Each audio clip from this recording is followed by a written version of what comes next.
Cette semaine, nous réfléchissons à la nécessité de retrouver une vision biblique du monde. Nous, chrétiens, aimerions penser que les chrétiens en général, et certainement les chrétiens évangéliques, ont une vision biblique du monde. Mais ce n'est pas le cas.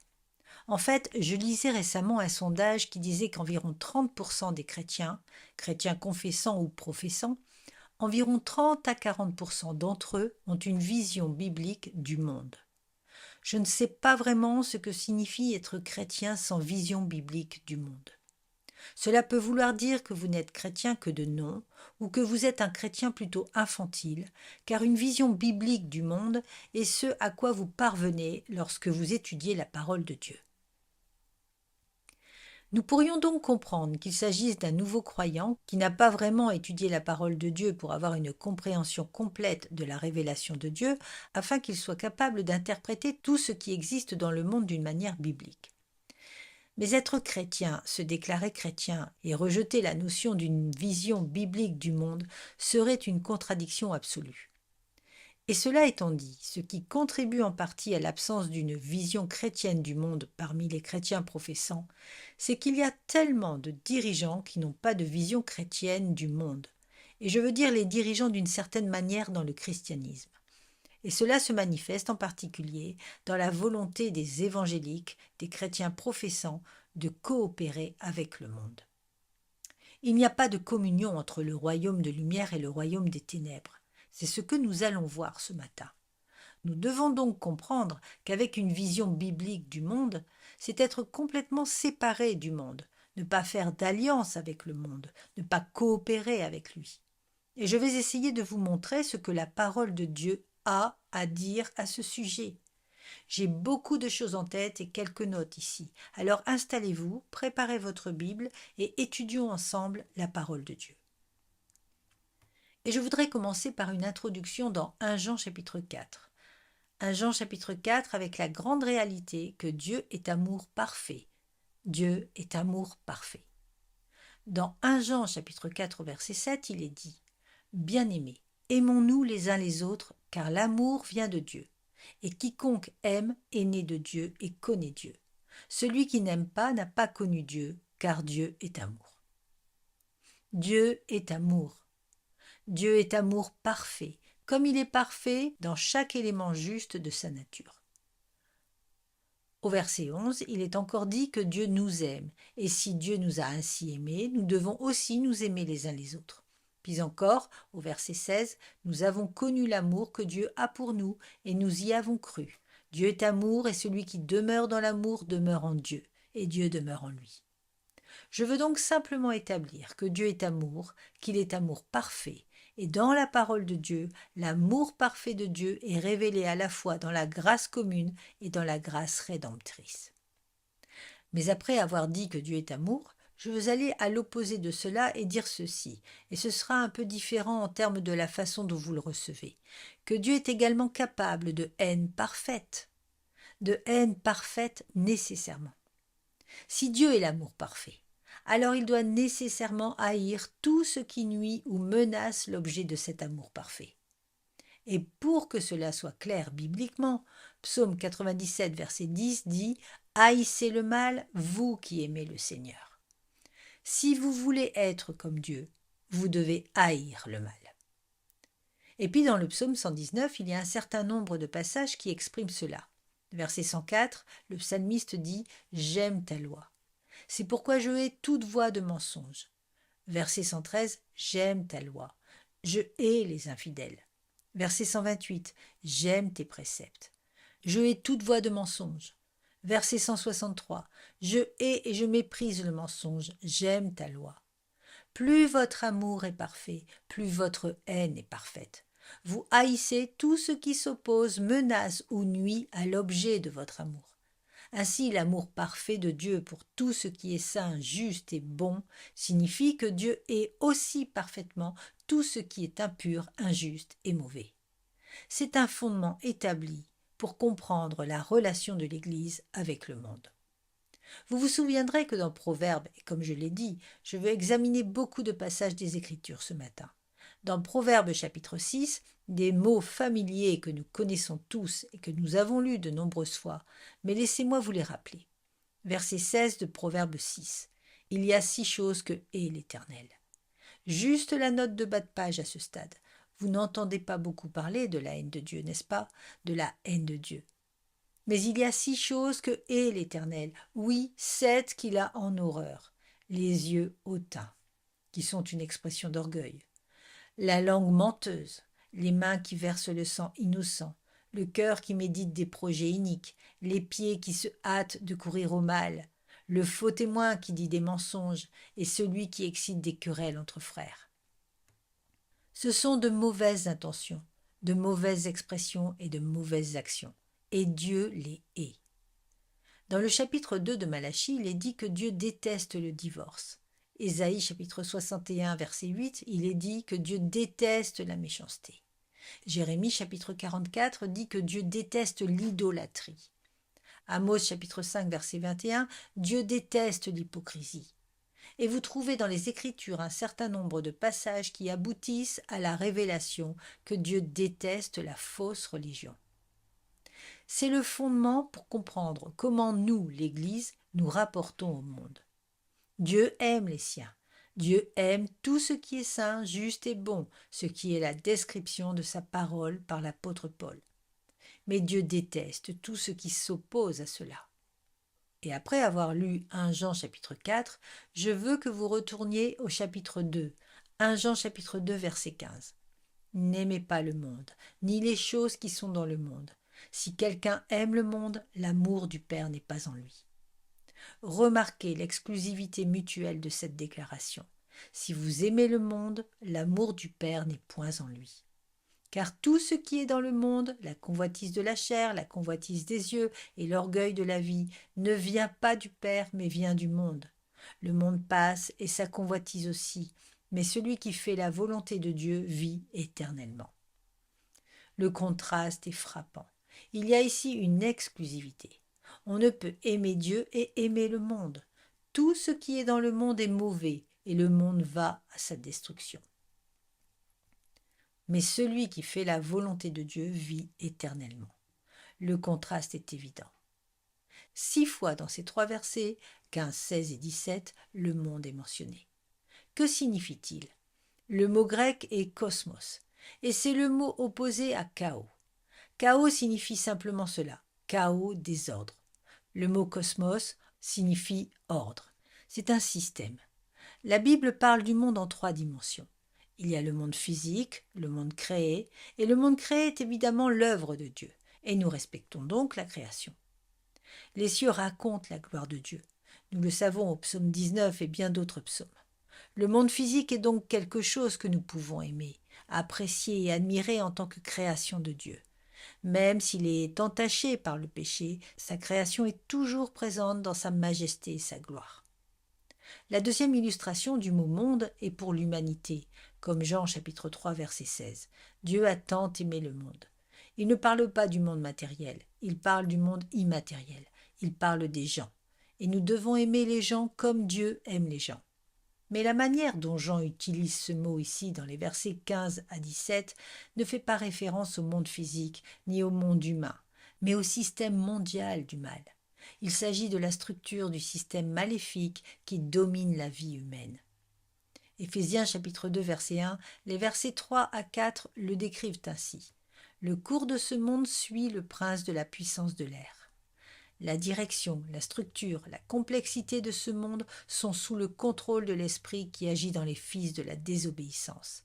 L'esprit qui est le prince de la puissance de l'air, c'est Satan.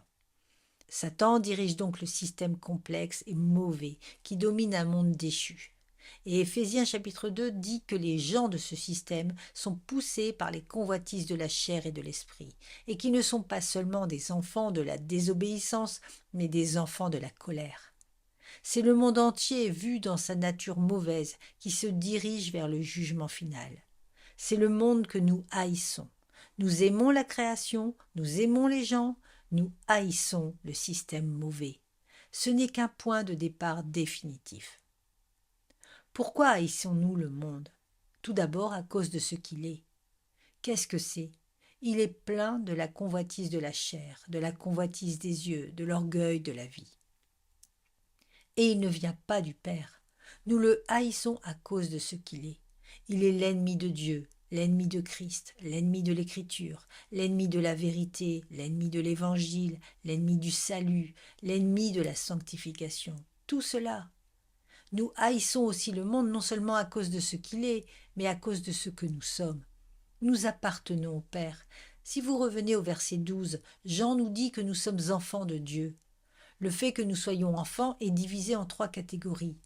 Certains d'entre nous sont des pères spirituels qui ont connu celui qui est depuis le commencement. Certains d'entre nous sont des jeunes hommes spirituels qui ont vaincu le malin. Et certains d'entre nous sont encore des enfants spirituels. Mais nous connaissons tous le Père. Que signifie être un enfant spirituel? Vous connaissez le Père. Vous ne savez pas grand-chose de plus que les bases. Vous êtes connecté à Dieu, vous le connaissez. Vous devenez un jeune homme spirituel lorsque vous connaissez la saine doctrine. Et par conséquent, de la saine doctrine, vous surmontez le malin, car le malin opère dans la fausse doctrine. Mais vous voulez aller encore plus loin pour devenir un père spirituel. Et cela ne consiste pas seulement à connaître la doctrine, mais à connaître le Dieu qui s'est révélé dans la doctrine. Il y a donc des niveaux de croissance spirituelle, mais dans tous les cas, nous sommes tous catégoriquement décrits comme les enfants du Père. Et donc nous n'avons aucune part dans le monde. C'est pourquoi il nous est dit que si vous aimez le monde, l'amour du Père n'est pas en vous. Si vous aimez le Père, vous ne pouvez pas aimer le complexe du mal. Nous haïssons donc le monde à cause de ce qu'il est, à cause de qui nous sommes. Nous haïssons le monde, troisièmement, à cause de ce qu'il fait. Il domine les gens en les incitant au péché. Tout ce qui est dans le monde ne vient pas du Père. C'est simplement un ensemble de tentations motivées par la convoitise de la chair, la convoitise des yeux et l'orgueil de la vie. Et enfin, nous haïssons le monde à cause de la direction qu'il prend, verset 17. Le monde passe et sa convoitise aussi, mais celui qui fait la volonté de Dieu vit éternellement. La raison pour laquelle je voulais commencer par 1 Jean, juste en guise d'introduction, c'est pour vous faire comprendre le fait que le royaume de Dieu et le monde s'excluent absolument mutuellement. Voici les paroles de notre Seigneur maintenant. Jean chapitre 18, verset 36. « Mon royaume n'est pas de ce monde. Si mon royaume était de ce monde, mes serviteurs auraient combattu pour que je ne sois pas livré aux Juifs. Mais en réalité, mon royaume n'est pas de ce monde. » Encore une fois, il s'agit d'une exclusivité mutuelle. Vous ne pouvez pas avoir le royaume de Dieu et le monde dans une alliance, car ils sont antithétiques l'un à l'autre. Or, cela se déroule dans un incident très familier et très connu entre Jésus et Pierre. Alors, allez dans Matthieu 16. Et vous connaissez très bien ce verset, le verset 13. Jésus, étant arrivé dans la région de Césarée de Philippe, demanda à ses disciples « Qui dit-on que le Fils de l'homme est ?» Qu'entendez-vous? Quelle est la réaction de la foule? Et ils répondirent « Les uns disent que tu es Jean-Baptiste, d'autres Élie, d'autres encore Jérémie ou l'un des prophètes. » Mais il leur dit « Et vous, qui dites-vous que je suis ?» Simon-Pierre répondit « Tu es le Christ, le Fils du Dieu vivant. » L'étonnante confession de Pierre, absolument la vérité. Tu es le Messie, le Fils du Dieu vivant, le Dieu vivant, parce que tous les autres dieux sont morts. Il n'existe même pas, le seul vrai Dieu vivant. La théologie de Pierre était dans le vrai sens du terme. Sa christologie était dans le vrai sens du terme. Il disait la vérité. Jésus lui dit au verset 17 « Tu es heureux, Simon, fils de Jonas, car ce ne sont pas la chair et le sang qui t'ont révélé cela, mais mon Père qui est dans les cieux. Tu as reçu une révélation divine, tu as annoncé la vérité de Dieu du ciel. » C'est le point culminant de la vie de Pierre. Et la vie de Pierre a eu ses hauts et ses bas, n'est-ce pas? Elle a eu ses hauts et ses bas extrêmes, et c'est peut-être le point culminant de tous les sommets. Pierre a été utilisé par Dieu pour parler de la révélation divine et de la vérité sur le Seigneur Jésus-Christ. Quelle bénédiction! Ce ne sont pas la chair et le sang qui t'ont révélé cela, mais mon Père qui est dans les cieux. Le point culminant de sa vie. Mais continuez à lire. Au verset 18, notre Seigneur déclare que sur la base de la confession de Pierre, il bâtirait son Église, et que son Église détiendrait les clés du royaume des cieux, car l'Évangile est la clé qui ouvre le royaume des cieux. Puis il les avertit de ne dire à personne qu'il était le Messie. Le moment n'était pas encore venu. Le moment choisi par Dieu pour faire cette déclaration était encore dans le futur. C'est donc le point culminant. Puis au verset 21, nous lisons ceci. Dès lors, Jésus commença à montrer à ses disciples qu'il fallait qu'il aille à Jérusalem, qu'il souffre beaucoup de la part des anciens, des principaux sacrificateurs et des scribes, qu'il soit mis à mort et qu'il ressuscite le troisième jour. Vous devez essayer d'imaginer le choc que cela représente, car ils viennent d'entendre du ciel que Jésus est le Fils du Dieu vivant et le Messie tant attendu. Et l'attente serait que le Messie soit venu. Et vous coopéreriez certainement avec tous les chefs religieux. Vous voudriez que le Messie ait accès à la communauté religieuse à son niveau le plus large et le plus élevé. Et donc les disciples supposeraient que d'une manière ou d'une autre, le Seigneur va faire une alliance avec les dirigeants d'Israël, les dirigeants religieux d'Israël, devenir éminent parmi eux et prendre sa place éminente dans le temple et dans la religion d'Israël, puis apporter la délivrance de tous leurs ennemis et établir son royaume glorieux et promis, comme les prophètes l'avaient dit. Mais non.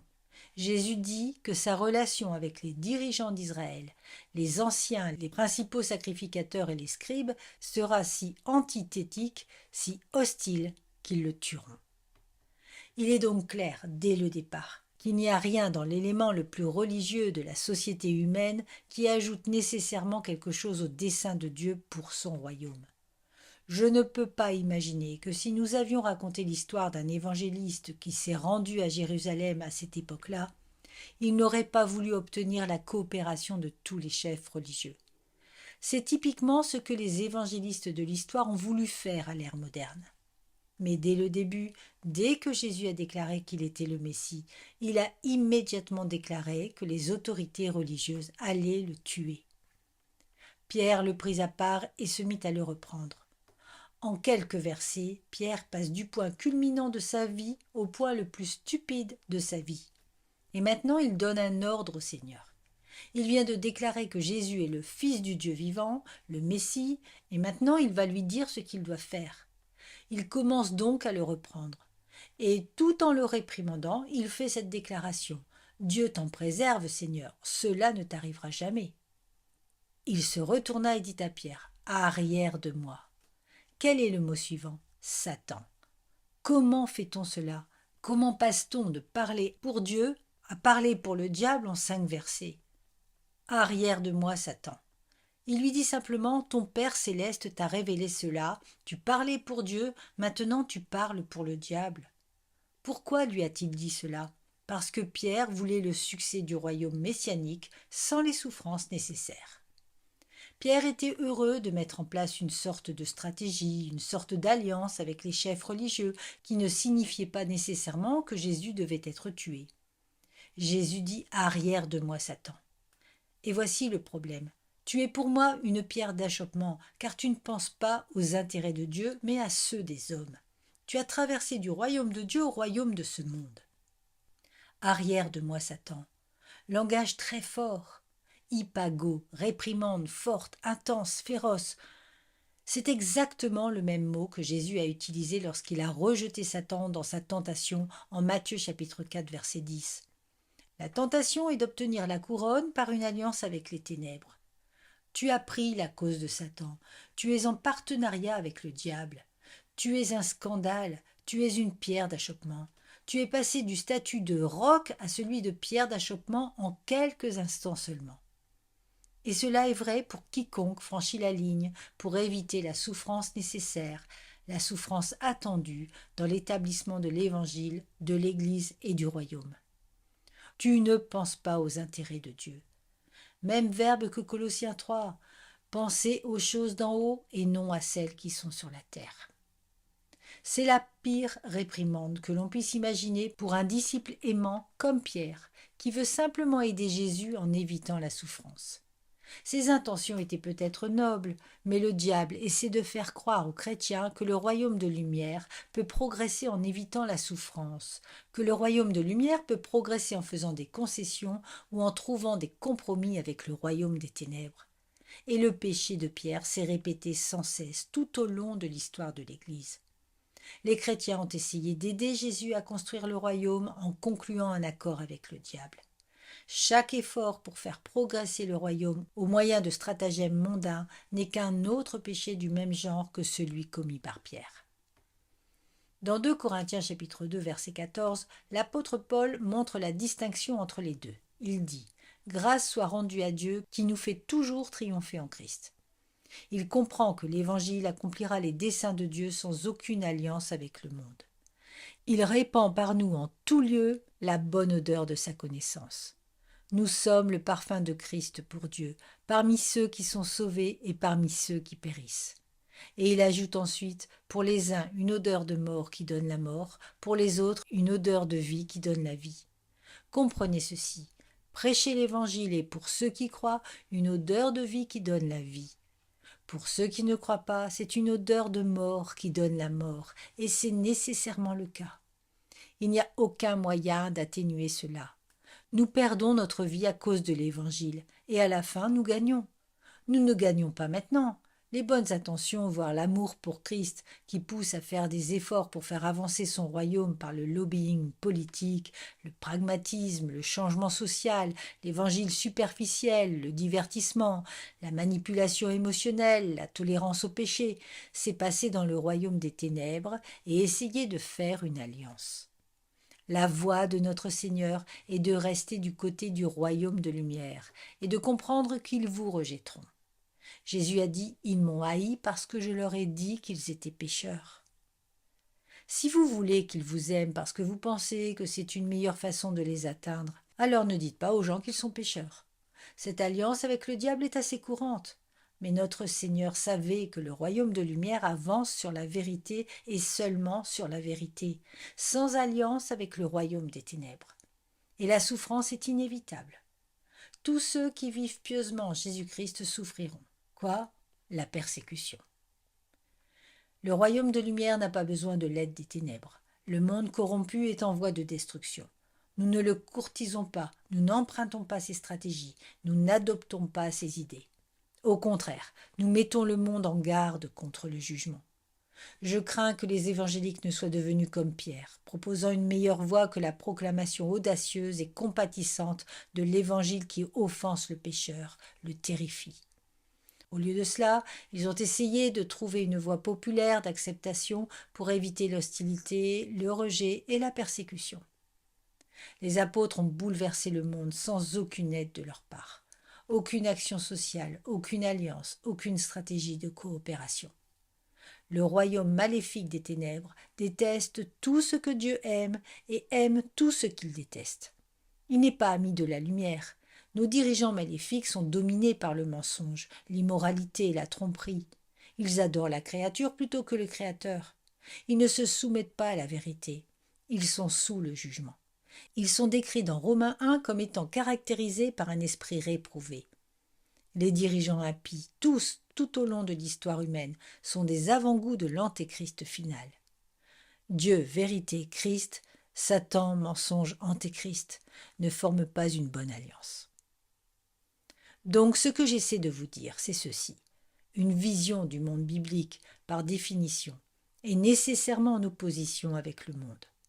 Il y a tellement de façons de vous le faire comprendre que je vais devoir me corriger un peu au fur et à mesure. Mais écoutez Paul, par exemple dans Éphésiens chapitre 5 au verset 5. « Car vous le savez avec certitude, aucun impudique ou impur ou cupide, c'est-à-dire idolâtre, n'a d'héritage dans le royaume de Christ et de Dieu. » Il s'agit de personnes non régénérées. Elles n'ont aucune part dans le royaume de Dieu. Par conséquent, que personne ne vous séduise par de vains discours, car à cause de ces choses, la colère de Dieu vient sur les fils de la rébellion. Nous faisons ici écho à ce qu'il a dit, comme je l'ai souligné plus tôt. Ne participez donc pas avec eux, car autrefois vous étiez ténèbres, mais maintenant vous êtes lumière dans le Seigneur. Marchez comme des enfants de lumière, en toute bonté, justice et vérité. La séparation est claire comme de l'eau de roche. Tout cela n'a pour but que de poser les bases d'un texte de l'Écriture que je voudrais que vous examiniez avec moi.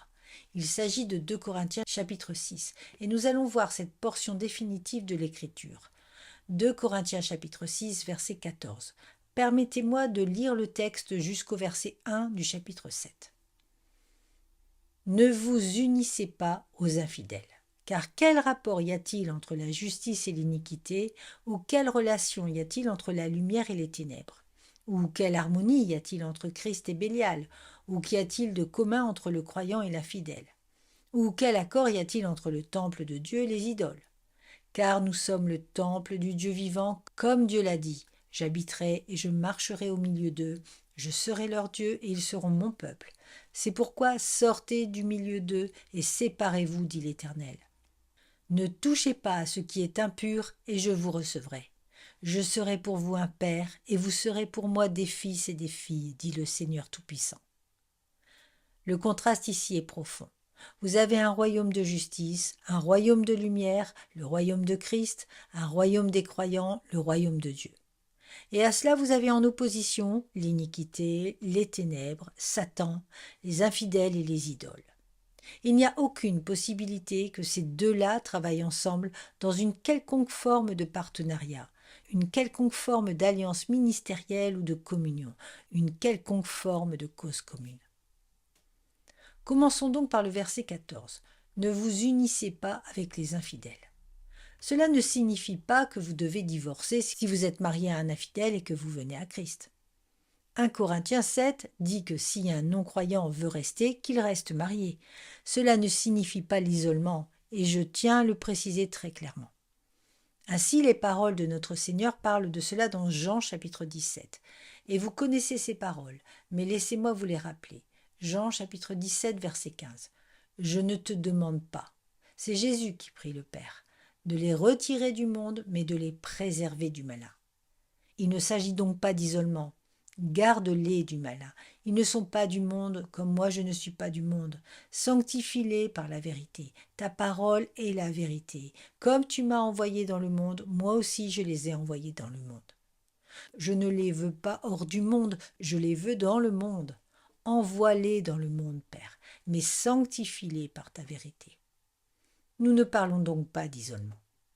Paul dit même aux Corinthiens, « Je ne veux pas que vous vous sépariez des pécheurs, je veux que vous vous sépariez de ceux qui se disent croyants, mais qui sont catégorisés par les mêmes péchés.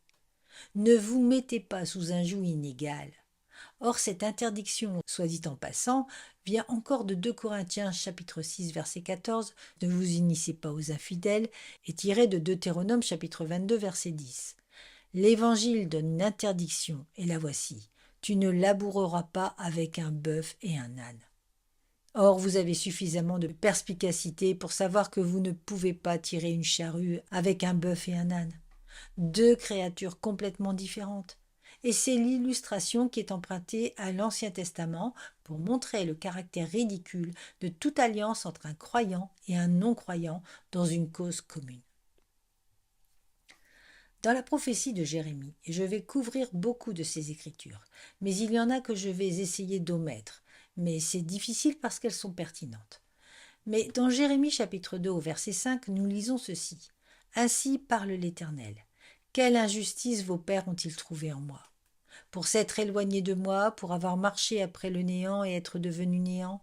Ils n'ont pas dit où est l'Éternel, qui nous a fait monter du pays d'Égypte et qui nous a fait traverser le désert, dans une terre aride et pleine de fosses, dans une terre aride et d'obscurité profonde, dans une terre que personne ne traversait et où n'habitait aucun homme. Je vous ai fait entrer dans le pays fertile pour que vous en mangiez les fruits et ses bonnes choses. Mais vous êtes venus, vous avez souillé mon pays, et vous avez fait de mon héritage une abomination. Les sacrificateurs n'ont pas dit où est l'Éternel. Et ceux qui s'occupent de la loi ne me connaissent pas. Les chefs ont péché contre moi. Les prophètes ont prophétisé par Baal et ont suivi des choses qui n'apportent aucun profit. C'est pourquoi je plaiderai encore contre toi, dit l'Éternel, et je plaiderai contre tes fils et contre les fils de tes fils. Allez jusqu'aux îles de Kittim, et voyez, envoyez des messagers à Kédar, et observez, et voyez si une chose pareille est arrivée. Une nation a-t-elle changé de Dieu alors qu'il n'en était pas un? Et mon peuple a changé sa gloire contre ce qui n'est d'aucune utilité. En d'autres termes, vous êtes passé du Dieu vivant et véritable à une idole. Cieux, soyez consternés, frémissez, soyez désolés. Ceci appelle une réaction de la part du ciel. Car mon peuple a commis 2 crimes. Ils m'ont abandonné, moi, la source des eaux vives, pour se creuser des citernes crevassées qui ne retiennent pas l'eau, passant de Dieu à une idole. Vous ne pouvez pas lier Dieu au système mondial dans une entreprise spirituelle. Satan est déterminé à détruire l'œuvre de Dieu. Satan cherche à se joindre à l'Église, nous le savons. Notre Seigneur a dit qu'un ennemi s'aimerait de livrer dans le champ de blé.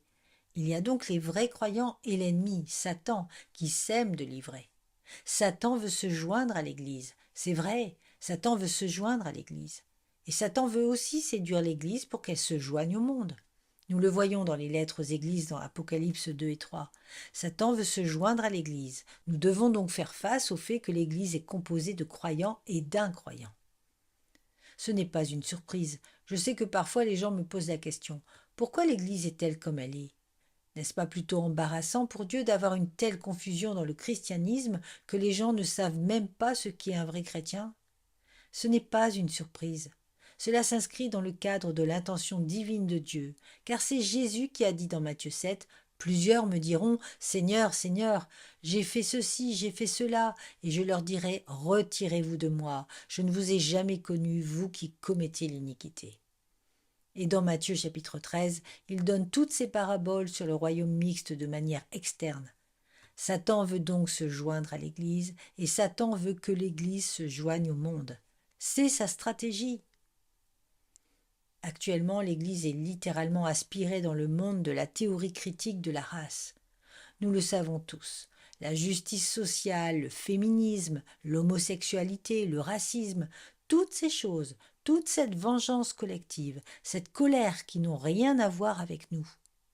Dans Éphésiens 4, on nous dit de rejeter toute colère, toute fureur, toute vengeance, toute clameur, toute médisance, et d'avoir un cœur compatissant, vous pardonnant les uns aux autres, comme Dieu vous a pardonné en Christ. Le royaume de lumière n'a aucun rôle à jouer dans l'amertume, aucun rôle à jouer dans le racisme, la vengeance, la philosophie sans grâce de l'intersectionnalité, le mouvement MeToo, le féminisme engendré par la philosophie humaine au nom de la vengeance et de l'argent. Vous ne pouvez pas avoir un monde qui déteste Dieu, qui déteste le Christ, qui déteste l'Évangile, qui déteste la famille, qui déteste la pureté morale. Vous ne pouvez pas prendre leur cause en main. S'associer au monde pour tenter d'apaiser leurs sentiments de représailles contre l'histoire, c'est entendre du ciel « Arrière de moi, Satan !» S'associer à une cause commune avec le monde pour accomplir quoi que ce soit qui fasse avancer le royaume est une pure folie. Ce que je veux dire, c'est qu'une vision du monde biblique est nécessairement exclusive dans sa séparation du monde. Paul va maintenant nous prouver ce point en examinant le passé, le présent et l'avenir. Revenons donc au texte. Ne vous unissez pas aux incroyants. Ok, ne vous unissez pas aux incroyants. Et c'est emprunté, je vous l'ai dit, c'est emprunté à Deutéronome chapitre 22 verset 10. Le bœuf et l'âne. Et cette analogie avec l'Ancien Testament nous rappelle les interdictions de l'Ancien Testament concernant Israël et les nations environnantes. Regardons donc le passé en utilisant ce passage de Deutéronome avec une sorte de déclencheur pour revenir au passé. Écoutez les instructions que Dieu a données à Israël. Et nous reviendrons au 23e chapitre de l'Exode au moment de la remise de la loi. Exode 23 et verset 31. C'est Dieu qui dit à son peuple ce qu'il attend de lui en termes de relations avec les nations qui l'entourent. Je fixerai tes limites depuis la mer Rouge jusqu'à la mer des Philistins, et depuis le désert jusqu'au fleuve de l'Euphrate. Je livrerai entre tes mains les habitants du pays, et tu les chasseras devant toi. C'est à peu près aussi exclusif que possible. Vous entrerez dans le pays, et je vous livrerai ce peuple, et vous chasserez ce peuple. Tu ne feras pas d'alliance avec eux ni avec leurs dieux. Ils n'habiteront pas ton pays, car ils te feraient pécher contre moi. La séparation était essentielle. Ils te feraient pécher contre moi. Dans le chapitre 34, il y a plusieurs endroits où nous pourrions chercher, mais je pense au chapitre 34, verset 12. Prenez garde de ne pas faire alliance avec les habitants du pays où vous allez, de peur que cela ne devienne un piège au milieu de vous. Mais vous démolirez leur autel, vous briserez leurs statues, vous abattrez leurs idoles, car vous ne vous prostituerez pas à d'autres dieux, car l'Éternel est un Dieu jaloux. de peur que vous ne fassiez alliance avec les habitants du pays et qu'ils ne se prostituent à leurs dieux et qu'ils ne leur offrent des sacrifices. Quelqu'un vous inviterait à manger de son sacrifice, et vous prendriez ses filles pour vos fils, et ces filles ne se prostitueraient pas à leurs dieux, et vos fils ne se prostitueraient pas à leurs dieux. Vous ne pouvez pas faire cela. Ne faites pas d'alliance, ne faites pas d'alliance, car il vous ferait pécher. Dans le chapitre 7 de Deutéronome, les mots familiers qui s'ouvrent dans ce chapitre sont « Quand l'Éternel ton Dieu t'aura fait entrer dans le pays dont tu vas prendre possession, et qu'il aura chassé devant toi plusieurs nations, les Hétiens, les Girgasiens, les Amoréens, les Cananéens, les Phéréziens, les Éviens et les Jébusiens. Cette nation, plus nombreuse et plus forte que toi, l'Éternel ton Dieu, les aura livrés devant toi, et tu les auras vaincus. Alors tu les détruiras par interdit. » C'est incroyable. La présence de ces nations idolâtres menace l'existence même d'Israël. Tu ne feras pas d'alliance avec elles, tu ne leur témoigneras aucune faveur, tu ne te marieras pas avec elles, tu ne donneras pas tes filles à leurs fils, et tu ne prendras pas leurs filles pour tes fils, car ils détourneraient tes fils de moi pour servir d'autres dieux. Alors la colère de l'Éternel s'enflammera contre toi, et il te détruira promptement. Mais voici ce que tu feras à leur égard. Tu renverseras leurs autels, tu briseras leurs statues, tu abattras leurs idoles, tu brûleras au feu leurs images taillées. Verset 6, clé. Car tu es un peuple saint pour l'Éternel ton Dieu. L'Éternel t'a choisi pour que tu sois son peuple, acquis parmi tous les peuples qui sont sur la face de la terre. Vous êtes uniques. Il ne peut y avoir absolument aucune alliance avec le monde. Aucune. Et Dieu a isolé Israël avec son régime alimentaire, avec ses vêtements, avec son calendrier. Il n'avait pas besoin de l'aide de la culture pour faire avancer le royaume. C'est le passé. Revenons à 2 Corinthiens chapitre 6 et regardons le présent. Au verset 14, au présent, on peut lire « Quel rapport y a-t-il entre la justice et l'iniquité ? Quelle communion y a-t-il entre la lumière et les ténèbres? Quel rapport y a-t-il entre Christ et Bélial? Quel rapport y a-t-il entre le fidèle et l'incroyant? Quel rapport y a-t-il entre le temple de Dieu et les idoles? Ces deux choses s'excluent mutuellement. Voici 5 comparaisons. Quel partenariat y a-t-il entre la justice et l'iniquité? Il s'agit d'examiner le comportement. Le comportement est distinct. Quel partenariat? Partenariat métoche, utilisé seulement ici, soit dit en passant. Un mot apparenté à celui-ci a été utilisé pour décrire l'entreprise de pêche de Pierre dans Luc chapitre 5. Quelle alliance! Que faisons-nous lorsque nous sommes tentés de faire des affaires avec le monde? Vous ne pouvez pas avoir un partenariat avec l'iniquité et la justice. En fait, si l'on pense un instant à 1 Jean, c'est vraiment puissant. 1 Jean chapitre 3 au verset 4. Quiconque pratique le péché pratique aussi l'iniquité. Et le péché est iniquité. Or vous savez que Dieu a paru pour ôter les péchés et qu'il n'y a point de péché en lui. Quiconque demeure en lui ne pêche point. Quiconque pêche ne l'a point vu ni connu. Petits enfants, veillez à ce que personne ne vous séduise. Celui qui pratique la justice est juste comme lui-même est juste. Celui qui pratique le péché est du diable, car le diable a péché dès le commencement. Le Fils de Dieu apparut afin de détruire l'œuvre du diable. Quiconque est né de Dieu ne pratique pas le péché, parce que la semence de Dieu demeure en lui, et il ne peut pécher parce qu'il est né de Dieu. Par là se reconnaissent les enfants de Dieu et les enfants du diable. Quiconque ne pratique pas la justice n'est pas de Dieu, non plus que celui qui n'aime pas son frère. Il ne peut y avoir de partenariat entre les enfants de Satan et les enfants de Dieu, entre les justes et les méchants. Peu importe la cause, ce partenariat est impossible. La deuxième comparaison, quel rapport y a-t-il entre la lumière et les ténèbres? Koinonia. Nous passons maintenant du comportement au caractère ou à la nature. C'est interne. La lumière est une métaphore de la vérité et de la vertu. L'obscurité est une métaphore de la tromperie et du péché. On ne peut pas réunir les enfants de la lumière et les enfants des ténèbres. Ils ont un comportement différent, et c'est parce qu'ils ont un caractère différent. Au verset 15, il ajoute une troisième comparaison. Quel accord y a-t-il entre Christ et Bélial? C'est une déclaration qui dérange, soit dit en passant. Bélial est l'ancien nom de Satan utilisé 12 fois dans l'Ancien Testament. Il signifie essentiellement méchant. Il a des connotations de sans valeur. Il est impensable que Satan, méchant et sans valeur, soit associé au Christ dans une entreprise quelconque. Aucune harmonie, beau mot en grec, symphonèse, d'où le mot symphonie. On ne peut pas avoir de symphonie entre les enfants du diable et les enfants de Dieu. C'est ainsi que le Seigneur veut que nous travaillions dans le monde. Mais en étant sûr que lorsque nous travaillons dans le monde, nous reconnaissons l'incompatibilité absolue de toute alliance avec l'ennemi. Peu importe si c'est politique, peu importe si c'est pour des raisons morales, qu'est-ce qu'un croyant a en commun avec un incroyant? Nous sommes si différents. Nous vivons par la foi, nous sommes croyants, ils vivent par la vue. Notre confiance est en Dieu, leur confiance est en eux-mêmes. Notre comportement est différent, notre caractère est différent. Notre foi est placée dans le Seigneur et c'est différent du monde. Nous faisons confiance à Dieu, ils font confiance à la chair. Nous ne faisons pas confiance à la politique, nous ne faisons pas confiance au pouvoir, nous faisons confiance à la prédication et à la vérité. Et puis, au verset 16, il ajoute « Ou quel rapport y a-t-il entre le temple de Dieu et les idoles, car vous êtes le temple de Dieu ?» C'est aussi une déclaration très dramatique. Cela rappellerait aux Juifs qui connaissaient l'Ancien Testament le 8e chapitre d'Ézéchiel.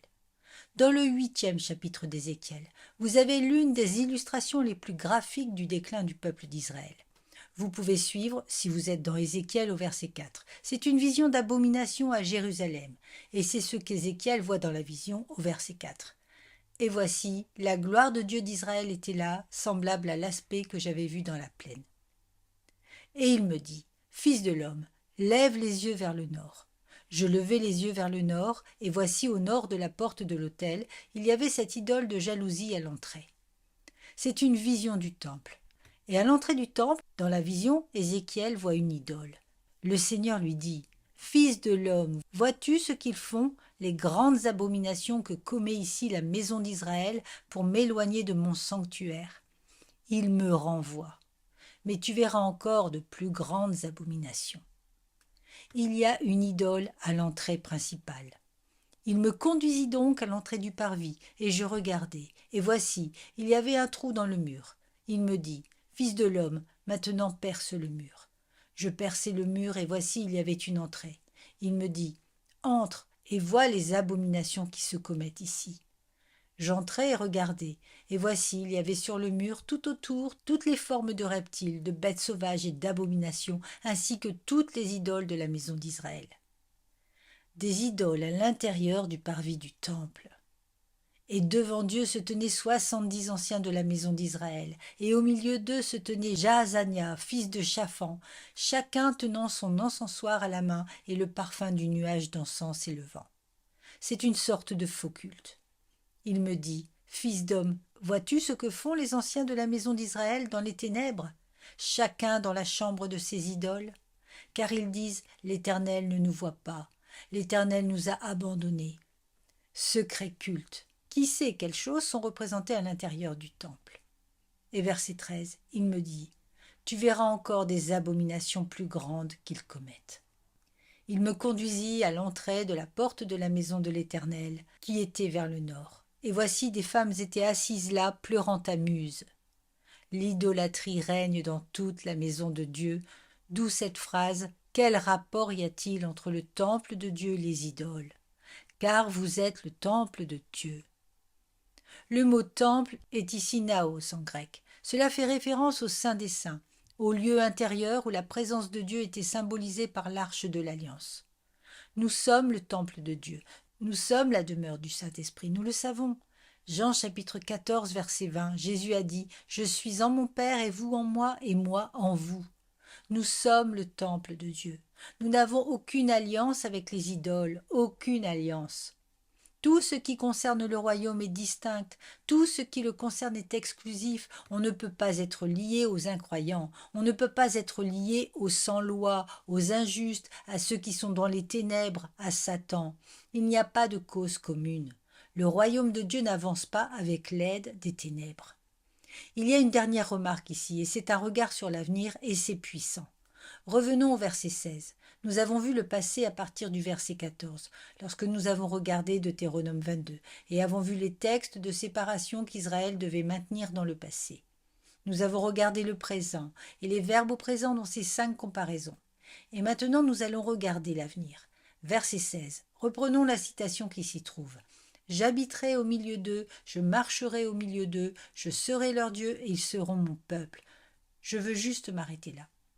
Qu'est-ce que cela signifie? De quoi parle-t-il? J'habiterai avec eux et je marcherai au milieu d'eux. Je serai leur Dieu et ils seront mon peuple. Et au verset 17, Paul ajoute « Je vous accueillerai », parlant au nom de Dieu. Verset 18, « Je serai pour vous un père ». Je veux, 5 verbes au futur. Je veux, 4 plutôt. Je veux, je veux, je veux, je veux.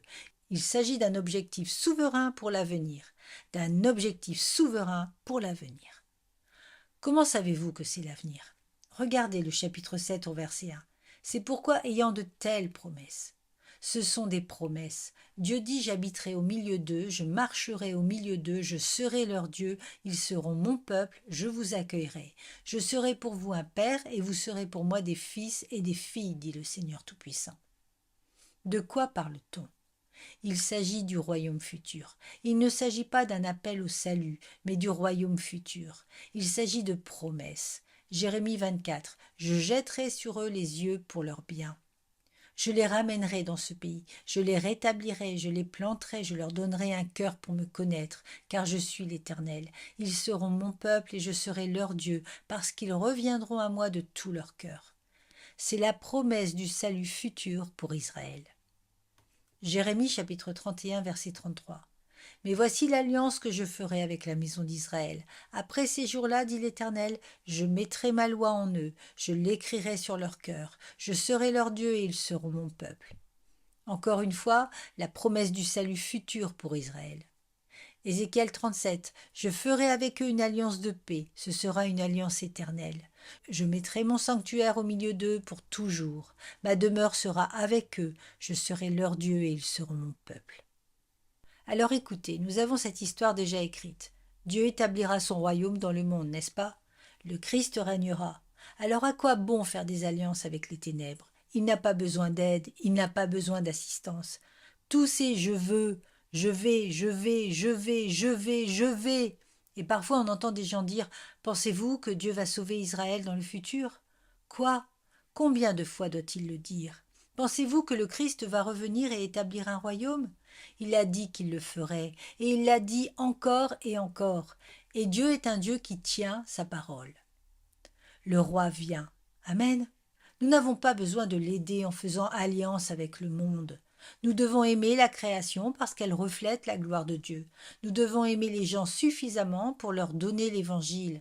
Mais nous haïssons le système complexe du mal et nous n'avons pas besoin de leur aide. Nous n'en avons pas besoin sur le plan politique, nous n'en avons pas besoin sur le plan académique, nous n'en avons pas besoin sur le plan moral. Ces alliances ne jouent aucun rôle dans l'avancement du royaume. Ésaïe parle d'adoration mondiale de Dieu en tant que roi. Tout genou fléchira devant Yahweh, toutes les nations verront sa gloire. Une justice et une équité parfaite, une justice et une vérité parfaite, la paix partout, des bénédictions économiques, une longue vie, pas de guerre, la sécurité, la joie. C'est le royaume suivi par les nouveaux cieux et la nouvelle terre. J'aime Zacharie chapitre 14 verset 9. « Et l'Éternel sera roi sur toute la terre. » En ce jour-là, l'Éternel sera le seul Seigneur, et son nom sera le seul. Alors à quoi bon réarranger les chaises longues du Titanic? Le monde est en train de sombrer, les amis. Vous savez, j'ai souvent entendu dire ces dernières années que l'Église a un mandat urbain pour acheter les villes, ce qui est très populaire. Et nous devons nous engager dans des causes sociales.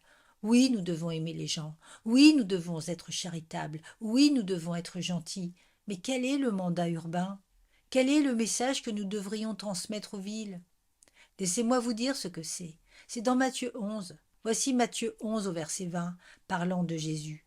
Alors il commença à dénoncer les villes. Avez-vous entendu cela? Alors il commença à dénoncer les villes dans lesquelles la plupart de ces miracles avaient été accomplis parce qu'elles ne se repentaient pas. C'est le mandat urbain. Dites-leur que s'ils ne se repentent pas, ils seront sous le jugement. C'est le message. Malheur à toi, Chorazin, malheur à toi, Bethsaïda, car si les miracles qui ont eu lieu au milieu de vous avaient eu lieu à Tyr et à Sidon, il y a longtemps qu'elles se seraient repenties en prenant le sac et la cendre. Néanmoins, je vous le dis au jour du jugement, Tyr et Sidon seront traités moins rigoureusement que vous. Et toi, Capernaum, tu ne seras pas élevé jusqu'au ciel, n'est-ce pas? Tu descendras jusqu'au séjour des morts. Car si les miracles qui ont eu lieu au milieu de vous avaient eu lieu à Sodome, elles subsisteraient encore aujourd'hui.